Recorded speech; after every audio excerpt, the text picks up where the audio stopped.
Back another episode है। आजको video चाहिँ बबाले हुनेवाला छ। म चाहिँ बाइकलाई लिएर उता धुन जाँदैछु अनि हामीले चाहिँ साइलेन्सरहरू पुरै चेन्ज गरेर हेर्नेवाला छौँ आज।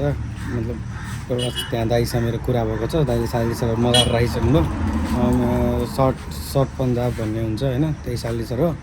अब लगाएर साउन्ड सुन मेट्योरमा साइलेन्सर चेन्ज गर्दा एक्जस्ट पाइप चेन्ज गर्दाखेरि कस्तो साउन्ड आउँदो रहेछ भनेर चाहिँ हेरौँ है गाइस। ल त्यहीँ गएर भेटौँ ल। पुरा बाइक चाहिँ यहाँ धुँदैछौँ होइन। बाइकमा चाहिँ पुरै माटो हिलो ल्याउँदो थियो। ल पुरै फेरि बिग्रिनु भयो ल, क्लिक कटाउँदैन।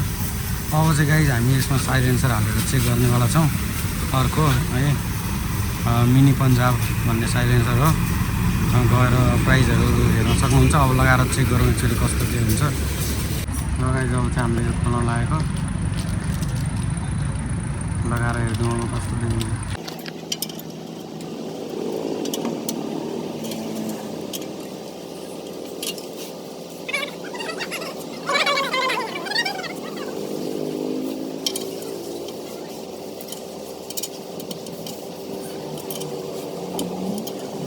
यतिकै बजाएर हेरौँ।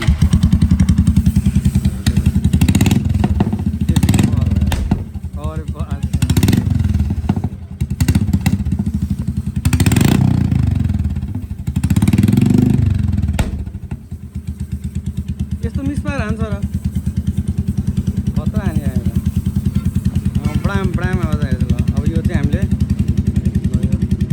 मिनी पन्जाब हाल्ने हो।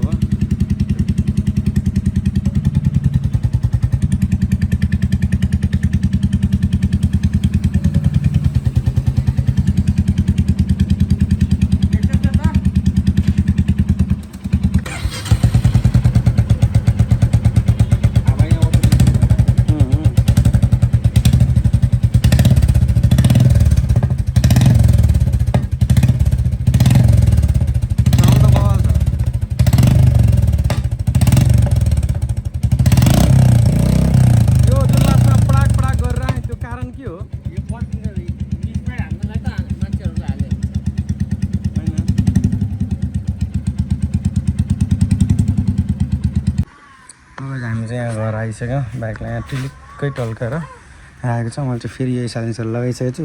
अनि यो साइलेन्सर फेर्नको लागि चाहिँ यहाँ एउटा के ग्यास के भन्ने हुन्छ, त्यो चाहिँ अर्को लाउनुपर्छ। त्यसको 250-300 यस्तै कति पर्छ, त्यो लगाएर अनि त्यसपछि चाहिँ मात्रै त्यो अर्को जुन अघि लगाएको थियो त्यो लगाउन मिल्दो रहेछ।